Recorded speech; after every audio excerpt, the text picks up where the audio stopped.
Hey guys, what's going on? Tyrauku here, back again with another raid video. And how have you all been the last few days? I know if you're a spender, your wallet very well may be exhausted. We have Hedgie plus Draco 10x event. With Draco, we also had a guaranteed Genzen event, right? So this is a perfect time to pull your shards if you're looking for Draco and can use Genzen. It's literally perfect. And for me, if I would have had any void shards, they would have all been open. This is by far my favorite, my most wanted champion and my favorite champion, Hedgemon, but I pulled 0 shards. I didn't buy any shards because honestly, I doubt I would get him. If somehow a void shard drops into my lap later on today, I will be pulling it, but I doubt that's going to happen, right? But today I want to do a video. It's going to be a little bit different. Oh, let me know if you guys pulled Hedgie, okay? Because nobody in my Discord group shared a picture of Hedgemon, so I don't actually think the events are actually boosted. I feel like nobody's getting lucky with them, but let me know if you did. Make me a little jealous. Now, today, I was thinking about a different type of video, and honestly, this is probably just going to be more of a chill and relaxed video because I don't know how long it's going to take. Hopefully not that long, but I want to build Uugo, okay? So let's look at her skills. Honestly, this A1 ability, this ability right here is the only thing we're really caring about, but let's look at it, okay? Because she's beneficial in other areas of the game as well. Attacks one enemy, 35% chance of placing Leech debuff for 2 turns. The chance increases by 5% for each alive enemy. All right, so Leech, perfect. But this is where it's really neat, okay? Attacks all enemies, 75% chance, 100% when booked, of placing 60% decreased defense, so the big version. Also, a 50% chance of placing block buffs for 2 turns. The chance of placing the block buffs debuff increases by 5% for each alive enemy. All right, so this goes 50, 60, 75, and then we're gonna get an extra 5, 10, 15, 20. So we're gonna have a 95% chance, if my math's right, if we're going in the arena, we have a 95% chance of placing the block buffs. I didn't actually realize that, so it can miss. But in dungeons, you should be good because you're going to get that extra 5% on the waves, assuming she's booked, which she needs the books for this ability especially, right? Like if you want to use her, you want to try to get these books. I know she's a little bit book hungry for sure, but hey, it is what it is. That's really what Raid's becoming, just needs all the books, right? Now this A3 ability removes all heal reduction debuffs from allies, very specific, then removes 1 random debuff from all allies, then heals all allies by 20% of this champion's max HP. I like that. It's like a soft cleanse. So heal reduction and then removes 1 random debuff, 4-turn cooldown. Nice little heal. So this last ability is actually very annoying when it actually works, but it's a little difficult for it to work. Places a 30% increased speed buff and a block damage buff on this champion for 1 turn whenever this champion's last living ally is killed. It's a little bit difficult for all this stuff to proc and for her to actually get this res off, but overall, Uugo has a very nice kit, and what I'm going to be using her for, and what I'm going to be building her for, is specifically the arena, because Swift Parry is so annoying. So I want a champion who can do block buffs, do it consistently, and do it well. I don't have Gerp Tuck, so I think she's going to be the best option, and I also want to make a team that's going to be pretty quick, so like fast-ish animations. We're going to use Arbiter, second champion. I have a few different options here, so Cythalia, which these champions are already built for the second spot. Basically, I just speed tuned this. So my Arbiter is sitting at 346 speed. So she's in my second fastest gear. She's at 346 speed. I have a few different options. Might do with Lysandra, which is going to make it easy to speed tune these two. May do it with Cythalia, which is easy to speed tune if the enemy does have buffs, because Cythalia removes, when she removes, I believe, 5 or more buffs, then she reduces the enemy's turn meter by 20% and increases yours by 20%. So it's a huge boost, but it is conditional. So may use Cythalia. We do have Kymar, but the issue with Kymar is Uugo hitting the enemy. So there's a few different issues with her actually attacking the enemy, right? So first off, we have the chance of weak hitting against Force Affinity champions, okay? That's an obvious downside. The second is if Kymar's sleeping the enemies, then we gotta be mindful that when Uugo hits them, she's going to wake them all up. So when you're using Madame Ceres, you get a little bit of an extra benefit about not having to wake the enemies up. So Lysandra may be the champion I use, but when we build Uugo, you need to pick out, like if you're going to build any champion who hits and places decreased defense, especially if you have Kymar, you really need to keep in mind your nuker's speed, okay? So you want to see their base speed as well as their total speed, because both of them are very important, right? So Leoris is going to be my attack-based nuker for today because we're using Arbiter, increase attack. He works out perfectly. He's already geared for my arena defense, and he just seems to work where he's at. Savage gear, my best Savage gear, I believe, on my account so far, which may not be saying that much because it's meh compared to some of these boosted +4 champions I've been seeing. They're actually insane, some of them. Actually insane. Now let's go here to Uugo. So she has 102 base speed, where Leoris has 106. So that's good. They're both very, very close. The reason why base speed matters is because even if you had them both at the exact same overall speed, so say they're both 196 speed, well, when you go into battle and Arbiter is given 30% speed boost, this 30% speed aura in arena battles, then it would actually make the person with the higher base speed go first. And this can cause issues if you're running the champion super close in speed, which is what I'm going to have to do here, okay? So here, if Leoris is 106, we're just going to take a soft estimate of a guess, and Uugo is 102, and Leoris's total speed is 195. I want to get my Uugo to be about 200 speed. I would like for her to be 200 to maybe 207 speed. I don't want her to be super fast because I don't want there to be a big gap in case I do use Kymar. If I do use Kymar, I don't want there to be a big gap at all because I want basically when Uugo does wake up the enemy, Leoris is going to go right after. Another thing when we're going here to build Uugo is I don't want her to be crit capped.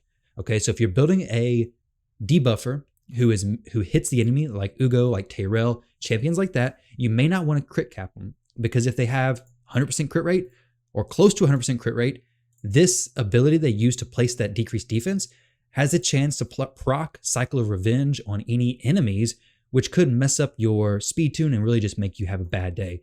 This is why I don't use Lydia very much, is because she does a hit with her A2 ability, her decreased defense and weaken.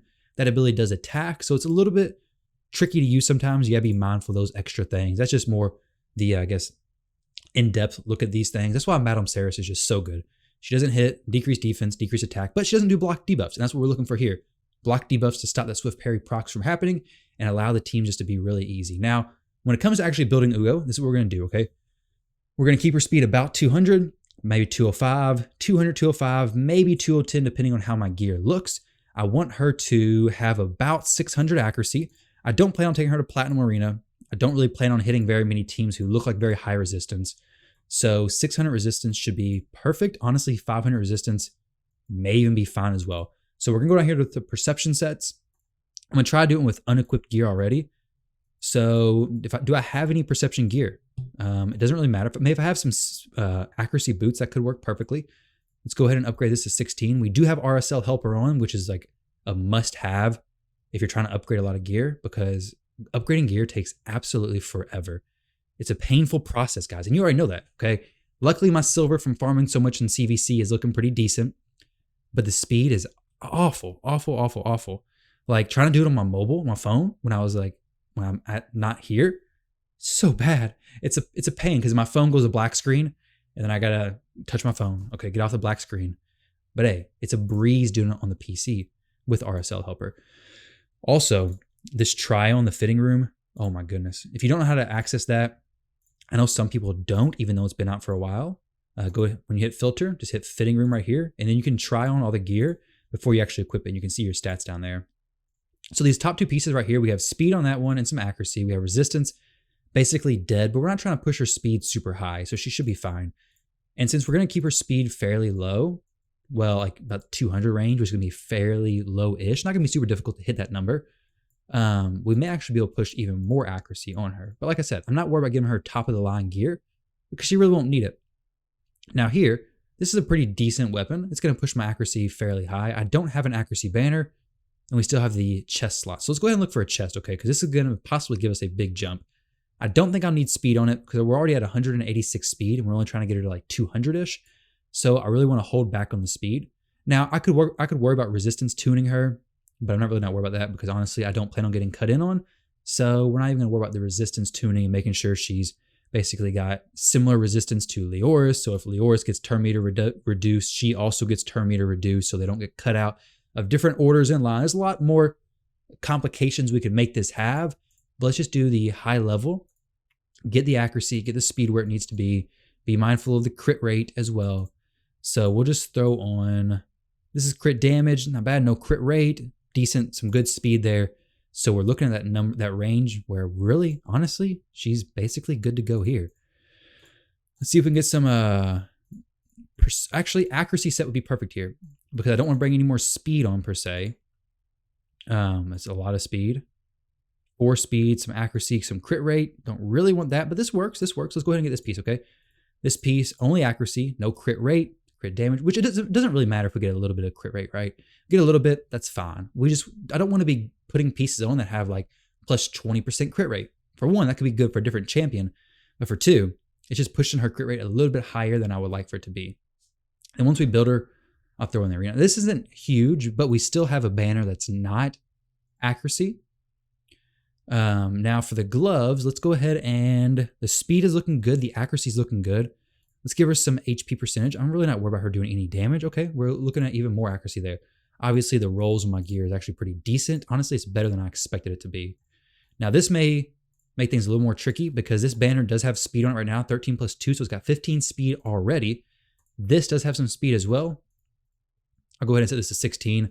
I got to do the artifact enhancement event as it is anyway, so maybe we get lucky and get that progressed and roll maybe 2 speed. If I got more than that, I would, I don't know. What other Ogren Tribe champion can use? Well, Gurgo. I don't have Gurgo, but he would be perfect with a accuracy and a fast banner for sure. This is probably not going to roll into speed, which is actually fine because we can lose a little bit of speed. Maybe take it from on the weapon, actually get some more speed there. The chest plate has some room for us to grow in speed also. If my gear rolls weren't as good as they are right now, what I would be doing is trying to complete more set bonuses. So I would be really looking into perception sets. I'd be really looking into things like that. But right now, my gear rolls seem to be doing pretty decent. I'm getting pretty lucky with the rolls and how they were. And this works out perfect, okay? So we're going to go ahead and equip this piece.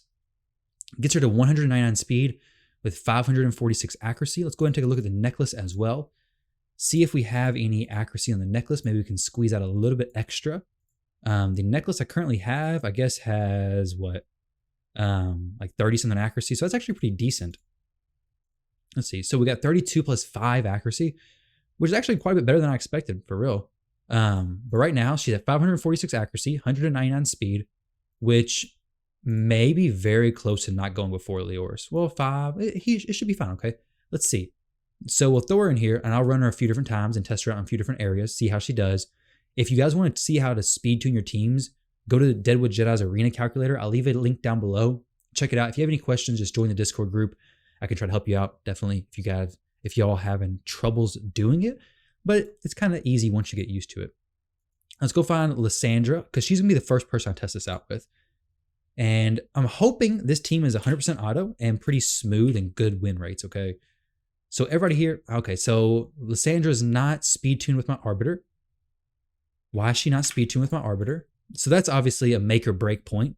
If Lysandra's not speed tuned with my Arbiter, that's going to ruin me, all right? So let's go ahead and see. Oh, she's not wearing any gear.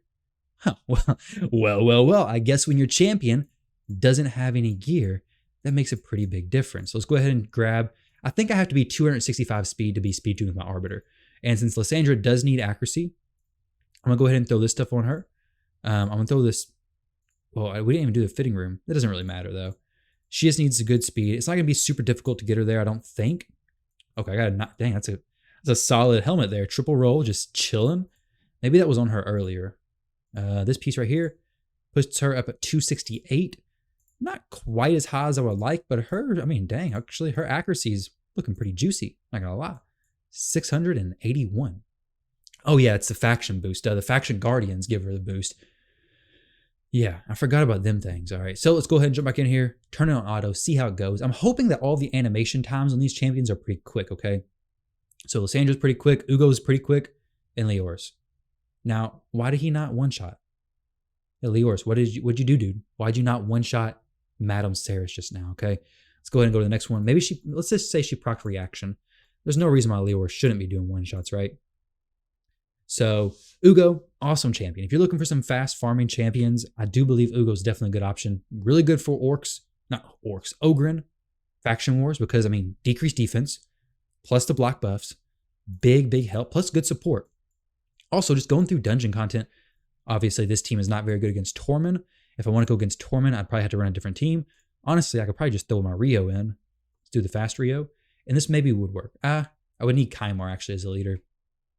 Because the way this is going to be, we'll go ahead and cleanse everything, and they're going to probably cut in, and the trend is probably going to mess me up. So if I wanted to do this, what I would do, let's go ahead and back out of here. Let's go here, and I do believe Kymar should work. He's actually a little bit slower than a little bit slower than my Arbiter, but we should be okay as long as we can cut in on them. It's going to be a little tricky for them to speed tune their team. So there we go. We strip everything with that. And then Uugo does her stuff. And then Leoris can just do his nuke.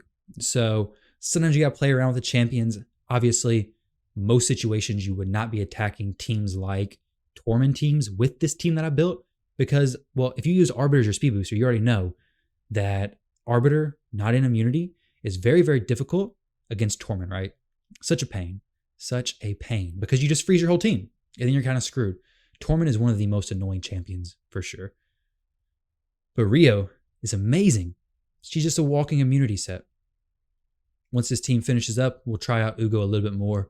But hopefully that was helpful for some of you guys. I know it was a pretty quick build, but I've never done a video like this. So let me know what you think about this. Maybe I could do some other champions down the road. Maybe if you have any ideas on how I could change it up, let me know as well. That one was pretty quick. But basically, before going into it, I kind of had an idea about where I wanted her to be, what my stat priorities and what my numbers I wanted to hit were, because I could make her speed a lot faster, right? And lose some accuracy. This isn't like the perfect build by no means. Like if I wanted her to be top of the line, as much accuracy, as much speed as possible, then the build will look a lot different. But she doesn't need to be top of the line crazy. This team is just meant to, if I'm in lower gold 4 and I want to just go up pretty quickly, this team is very nice because it's going to be solid increase attack, a good nuker, block buffs for no swift parry, because swift parry will get me stuck all the time. So annoying. Let's see if we can find a Skull Crown or a Leoris team. Maybe kind of difficult. Skull Crown or Leoris. Skull Crown or Leoris. Oh, there's a Skull Crown. Almost missed her. I swiped right over her. Honestly, I was expecting to see Leoris. Let's see. I need to start these on auto. That'd make it a lot quicker, right? Let's block debuffs and boom. Okay, so Skull Crown is easy, right? Easy peasy. Obviously, you could also use Ginbo to block, to ignore that unkillable. But this even works against Sandlash Survivor. Sandlash Survivor, who does the block damage and then the ally protect on everybody. You can use Uugo against that. Uugo is definitely one of the champions whose kit is very nice. I believe she is the only champion who does decreased defense plus block buffs, right? So we have Gerptuk, who I would use if I didn't have Uugo. I would maybe bring him with different champions. But this setup is very, very nice. I do like it. And I'll probably be using this team pretty often, especially as my speed farming team, quick farming team, just to rack up some wins in gold 4. If I drop myself down pretty low in ranks, this would be an easy team, because my other team, the animation times, I feel like for this team are just a little bit slower. We have Sify doing her dance, spinning around stuff. We have Kymar just chilling with his stun. We have Madame Saris, who is an amazing champion, but her animations are a little bit slow sometimes. 8 seconds. We got 9 seconds there. Okay, so about 9-10 seconds match. Let's see what the other team was. Let's see how far off this is. Maybe this is the exact same time and I'm just making up stuff. But I guess we're about to find out, right? So let's see. It's like 9 seconds for that other team. Let's see what this isn't now. Obviously, we got to wait for all their buffs to go up and everything. We don't have any strip, so those shields are pretty thick. Obviously, I made a mistake there. If you ever go against Krisks, you probably should bring a strip champion. So against this would actually be a perfect example of a time where we could actually throw in Sathalia. So Sathalia would go right here. We would just probably skip that Krisk team if I was actually using this team correctly. But we'll go ahead and test out Sathalia. She should strip automatically. Perfect. Decrease her turn meter. And boom. 7 seconds. Had my Leoris one-shot everybody. That's not the team speed issue. That's just my Leoris not doing enough damage because apparently my Solus is geared better than my Leoris, which I already knew that. My Solus has my best defensive gear, and he's pretty slow as it is. But either way, I do like this team. I do think it'd be a pretty consistent team for my attack-based nukers especially. So let me know. Let me know if you built Uugo, where you use her, if you like her. But I hope you guys enjoyed this video. Like I said, thank you all very much for watching, and I'll catch you in the next one.